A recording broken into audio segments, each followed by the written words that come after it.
નમસ્કાર વિદ્યાર્થી મિત્રો, હાઈસ્કૂલ બાપુનગરમાં બધાનું સ્વાગત કરું છું. આજે આપણે એક ઇન્ટરેસ્ટિંગ અને ભયાનક રોગ એટલે કે કેન્સર વિશે વાત કરવાના છીએ મિત્રો.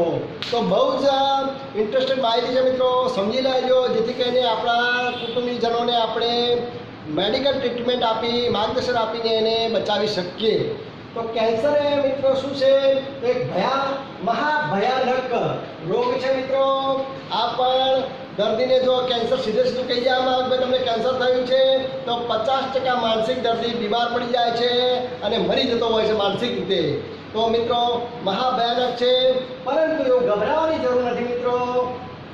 યોગ્ય સમયે એ 100% સાચું નિદાન કરવામાં આવે અને એનો ઉપચાર કરવામાં આવે, પ્રોસેસ કરવામાં આવે તો એ 80% કેન્સર એવા છે મિત્રો બચાવી શકાય છે.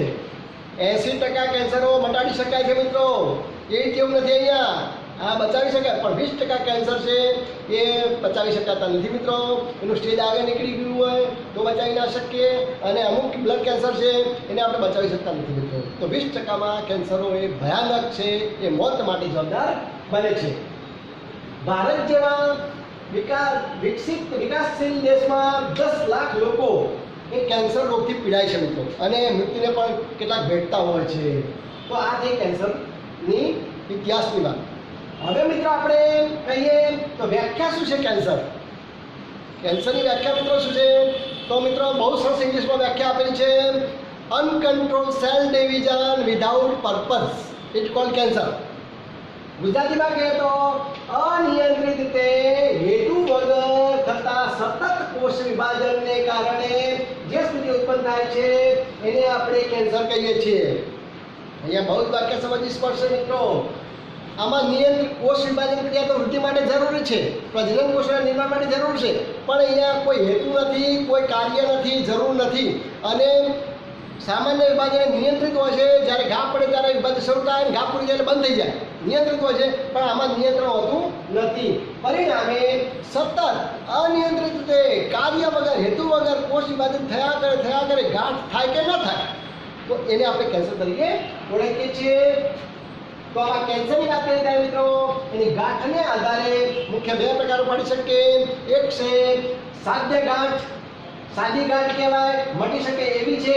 બીજી ગાંઠ જેને અસાધ્ય ગાંઠ કહીએ છીએ, જેને જટિલ પણ ગાંઠ કહેવાય, ઇંગ્લિશમાં એને મેલિગ્નન્ટ ટ્યુમર કહેવાય, અને બહુ આધુનિક શબ્દ વાપર્યો છે નિયોપ્લાસ્ટિક ગાંઠ. પ્લાસ્ટિક શબ્દ આપણે સામાન્ય વાપરીએ, અહીંયા નિયો શબ્દ વાપરે છે. નિયોપ્લાસ્ટિક ગાંઠ તરીકે પણ મેલિગ્નન્ટ ટ્યુમરને કહેવામાં આવે છે. તો બંને મિત્રો કેન્સરની વાત કરીએ તો સાદી ગાંઠમાં શું હોય છે મિત્રો? કોઈ પણ ચોક્કસ ભાગ પૂરતી મર્યાદિત હોય છે અને એને આપણે દૂર કરી શકીએ છીએ. એ ચેપી નથી, એક ભાગમાંથી બીજા ભાગમાં ફેલાતી નથી, એ ભાગને કાઢી નાખીએ છીએ. સામાન્ય આપણે રહાડી કહેતા હોય દેશી ભાષામાં. તમે તો પ્રાણીઓ ગાંઠોના શરીરમાં મોટા ગઠ્ઠા જોયા હશે તમે. કેટલાક માણસને બહારથી ગાંઠો દેખાય તો એ સ્તનમાં ગાંઠ હોય છે, તો એ તમે સ્પર્શ કરો તો ખબર પડે. તો એ ગાંઠને કાઢી શકીએ છીએ મિત્રો, અને બચાવી શકાય છે, કોઈ ગભરાવાની જરૂર નથી. જ્યારે બીજો પ્રકાર છે અસાધ્ય ગાંઠ, તો મિત્રો એમાં ગાંઠ હોતી નથી, ફક્ત કોષો વધતા હોય છે અને આખા શરીરમાં ફેલાતા હોય છે. તો એ બહુ જટિલ છે, જે મેલિગ્નન્ટ ટ્યુમર જટિલ ગાંઠ કહેવામાં આવે છે. અસાધ્ય છે અને બચાવી શકાતું નથી, એ વ્યક્તિ લાંબા ગાળે મરી જ જાય છે. હવે મિત્રો આપણે કેન્સરની ગાંઠોની વાત કરી ગયા. હવે આપણે રોગ વ્યાપ્તિ એટલે કે મેટાસ્ટેસિસ કોને કહેવાય? તો આ બહુ જ મહત્વનો ટોપિક છે મિત્રો. મેટાસ્ટેસિસ કોને કહેવાય, રોગ વ્યાપ્તિ કોને કહેવાય? તો જે કેન્સરની થવાની જે ઝડપ છે, ફેલાવાની જે ઝડપ છે, એ ઝડપને આપણે રોગ વ્યાપ્તિ કહીશું, મેટાસ્ટેસિસ કહીશું. એટલે કે જેનું મેટાસ્ટેસિસ ઝડપી હોય, વધારે હોય, એ કેન્સર ડેન્જરસ છે મિત્રો.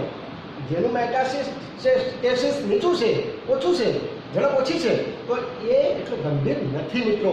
તો મેટાસ્ટેસિસ એ મહત્વની બાબત સાબિત થતી હોય છે, અને એના આધારે એની ગંભીરતા નક્કી કરવામાં આવે છે. હવે જોઈએ મિત્રો કેન્સર થવાના કારણો. કેન્સર કેવી રીતે થતું હશે, શા માટે થતું હશે? તો કેન્સર થવા માટે વાત કરતા હોય ત્યારે સામાન્ય કોષો જે આપણા દરેક અંગોમાં આવેલા હોય છે, દૈહિક કોષો, એ જે તે અંગોની વૃદ્ધિ અને તે ધાર્મિક ક્રિયાઓ કરવા માટે સર્જાય છે અને કરે છે. પણ એ જ્યારે કોઈ પણ પરિબળને કારણે કેન્સરગ્રસ્ત થઈ જાય અને નિયોપ્લાસ્ટિક ગાંઠમાં ફેરવાઈ જાય છે ત્યારે એ કેન્સરગ્રસ્ત બનતા હોય છે, અને એના માટે પરિબળો, રાસાયણિક પરિબળો અને જૈવિક પરિબળો જે આપણે કારકો કે ફેક્ટર્સ કહીએ તો એ કેન્સર કરવા માટે જવાબદાર બનતા હોય છે. અને આવા બધા કારકોને કેન્સર જન્સ કાર્સિનોજેન્સ તરીકે ઓળખવામાં આવે છે. મોટે ભાગે આપણે કહીએ તો એક્સરે કિરણો છે વધારે પડતા ખોટા પડાય. એક્સરે, ગામા કિરણો છે તીવ્ર છે, યુવી કિરણો છે, તો આ બિન આયોનિક કિરણો છે, ખાસ કરીને રેડિયેશન જ્યારે બોમ્બ ફોડવામાં આવે ત્યારે જે રેડિયેશન ફેલાતું હોય છે તો રેડિયેશન છે એ બધા જ પ્રકારના કિરણોને ડીએનએને વ્યાપક પ્રમાણે નુકસાન કરીને વિકૃત જનનો બનાવે છે અને વિકૃત જનનો એ જાત જાતની ક્રિયાઓ આપણે નિયંત્રિત છે એને અનિયંત્રિત કરી નાખે છે અને એના કારણે કેન્સરના ભોગ બનતા હોઈએ છીએ.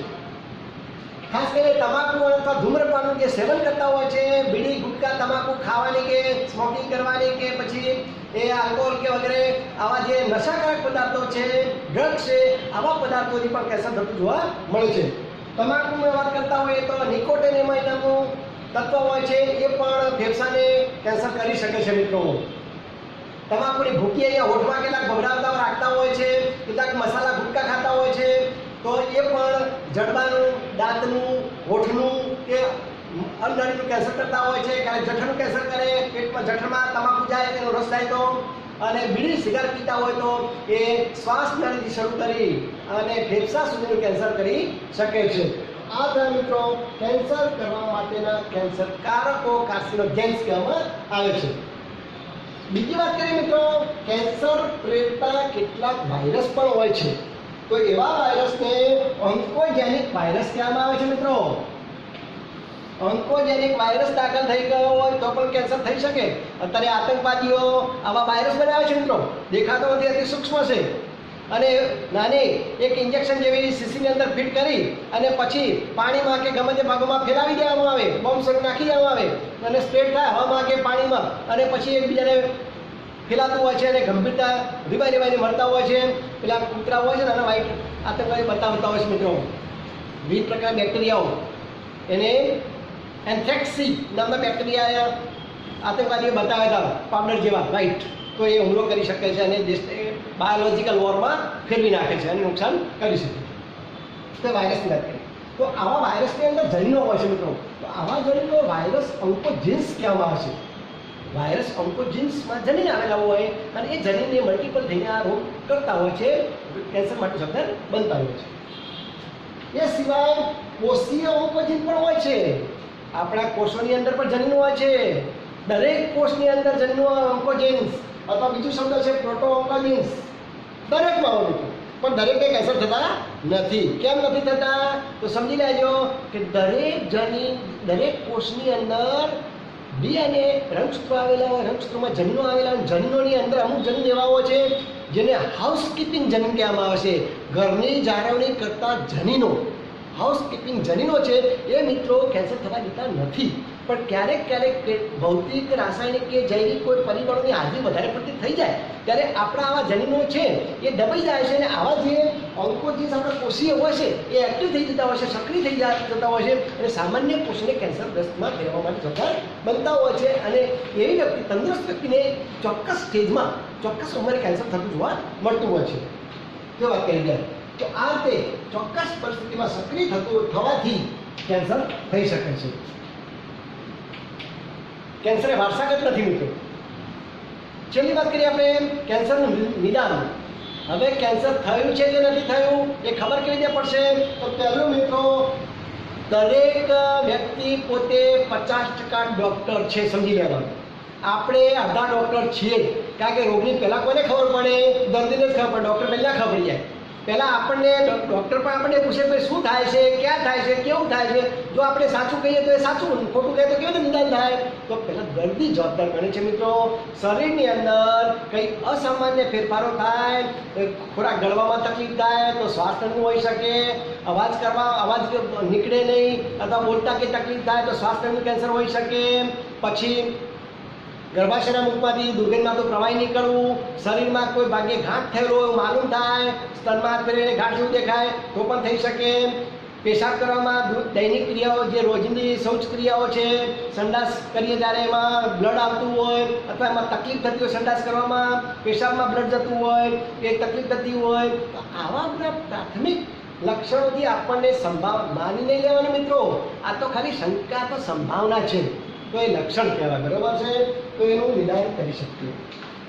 પણ સાચું નિદાન તો મિત્રો આવું થાય ત્યારે આપણે ફેમિલી ડૉક્ટર જોડે જઈએ અને ફેમિલી ડૉક્ટર આપણને સજેશન કરે, નિદાનની પદ્ધતિઓ સૂચવે અને એના પછી જ આપણે વિચારવું જોઈએ કે આ વસ્તુમાં કે આ પ્રકારનું કેન્સર છે, તો જ માનવું, બાકી માનવાની જરૂર નથી, માનસિક પીડાવાની જરૂર નથી.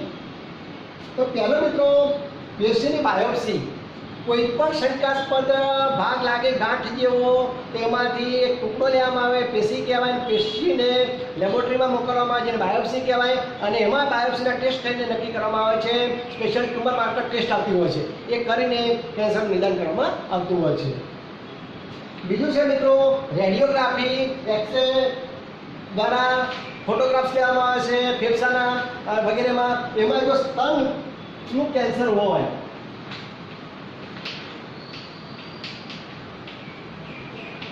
સ્તનના કેન્સર માટે એક્સરે પાડીને ગાંઠ નિદાન થાય તો એવી પદ્ધતિને મેમોગ્રાફી શું કહેવામાં આવે છે?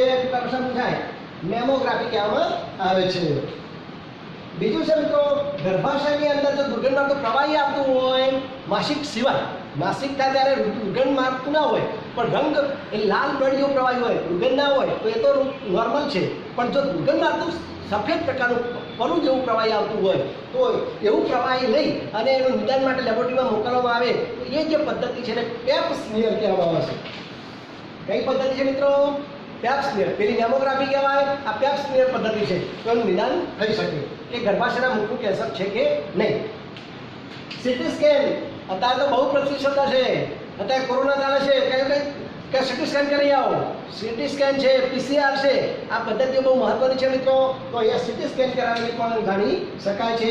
બહુ આધુનિક પદ્ધતિ એમઆરઆઈ એ બહુ આધુનિક પદ્ધતિ છે. એમાં એક્સરે વપરાતો નથી મિત્રો. તો એમઆરઆઈ મોટું સાધન હોય છે મિત્રો. એની અંદર દર્દીને સુવડાવી કપડાં કાઢી નાખવામાં આવે છે, મેટલવાળી વસ્તુ કાઢી નાખવામાં આવે છે અને પછી બંધ કરીને ચુંબકીય ક્ષેત્ર ઉત્પન્ન કરવામાં આવે છે અને પૃથ્વી કરતાં 75 થી 75,000 ગણું વધારે ચુંબકીય ક્ષેત્ર ઉત્પન્ન કરવામાં આવે છે અને એના કારણે આખા શરીરના અંગોના દરેક કોષોની અંદર વાઇબ્રેશન થઈ જાય છે, ચુંબકીય ક્ષેત્ર ઉત્પન્ન થાય છે અને એના આધારે કમ્પ્યુટરના જે અંદર કેમેરા મૂકેલા હોય છે એ કેમેરા 360 એંગલથી બધા જે ડિસિઝન હોય છે, એ તારણ હોય છે, એ કમ્પ્યુટર નક્કી કરતું હોય છે અને એને પ્રિન્ટ કાઢવામાં આવે છે અને ફોટોગ્રાફ્સ લેવામાં આવે છે. એના આધારે નિદાન કરવામાં આવે છે. બહુ સચોટ પદ્ધતિ અત્યારે માનવામાં આવે છે એમઆરઆઈ. તો એનાથી નક્કી કરી શકાય છે. સાથે સાથે મિત્રો બ્લડ ટેસ્ટ કરાવીને પણ કરી શકાય છે. બ્લડ કેન્સર જાણવું હોય તો બ્લડ ટેસ્ટ કરાવો તમે, એમાં સેટ કરો અને અપરિપક્વ ક્ષેત્ર વધી જાય, લ્યુકેમિયા, તો બ્લડ કેન્સર કહેવાય, જેને આપણે લ્યુકેમિયા કહીએ છીએ. ક્યારેક પેશાબની કસોટીઓ છે, ગળફાની જે કસોટીઓ કહીએ ફેફસાના કેન્સર માટે, તો આવા અલગ અલગ પ્રકારની રાસાયણિક કસોટીઓ કરાવીને પણ કેન્સર નિદાન કરી શકાય છે.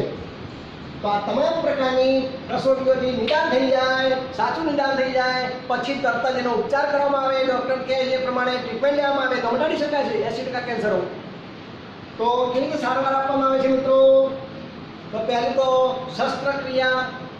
સાદી ગાંઠ હોય, ડૉક્ટર કે આમાં જટિલ ગાંઠ નથી મિત્રો.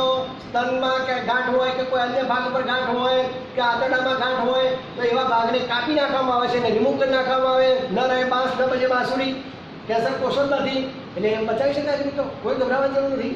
તો શસ્ત્રક્રિયા છે. બીજું છે મિત્રો વિકિરણો દ્વારા શેક આપવામાં આવે છે. કોબાલ્ટ નામના વિકિરણો છે, કોબાલ્ટ 60, તો એના દ્વારા વિકિરણો આપીને કેન્સર કોષોને બાળી નાખવામાં આવે છે મિત્રો, જેને આપણે શેક આપવાનું કહીએ છીએ. ગર્ભાશયના મુખની અંદર જો કેન્સર હોય તો એમાં સ્પેશિયલ ગોળીઓ આવતી હોય, રેડિયોએક્ટિવ ગોળીઓ, એ મૂકીને પણ શેક આપીને બાળવામાં આવે છે. ટૂંકમાં શેક આપવામાં આવે છે અને એને બાળવામાં આવે છે અને બચાવવામાં આવે છે. કોબાલ્ટ કિરણોનો ઉપયોગ કરી શકાય છે. બીજી વાત કરીએ આપણે રાસાયણિક સારવાર, જે આપણે કિમોથેરાપી કહીએ છીએ, કિમોથેરાપી, તો એની અંદર ચોક્કસ પ્રકારના રસાયણો છે બ્લડની અંદર દાખલ કરીને અને આખા શરીરની અંદર એમાં જે કેન્સર કોષો હોય એને ધીમે ધીમે બાળી આપવામાં આવે છે, નાશ કરી નાખવામાં આવે છે અને એના માટે ચોક્કસ ડોઝ હોય છે, પ્રમાણ અને સમયવાળા ડોઝ હોય છે, સંખ્યા પણ નક્કી હોય છે. તો જે અંગના કેન્સર હોય એ પ્રમાણે ડોઝ અને સંખ્યા હોય એ પ્રમાણે નિયમિત લેવામાં આવે, સમયસર પૂરતા ડોઝ આપવામાં આવે તો એ તમામ પ્રકારના કેન્સર કોષો મરી જતા હોય છે અને બચાવી શકાય છે. પણ આમાં મિત્રો ધ્યાન રાખવું બહુ જરૂર છે.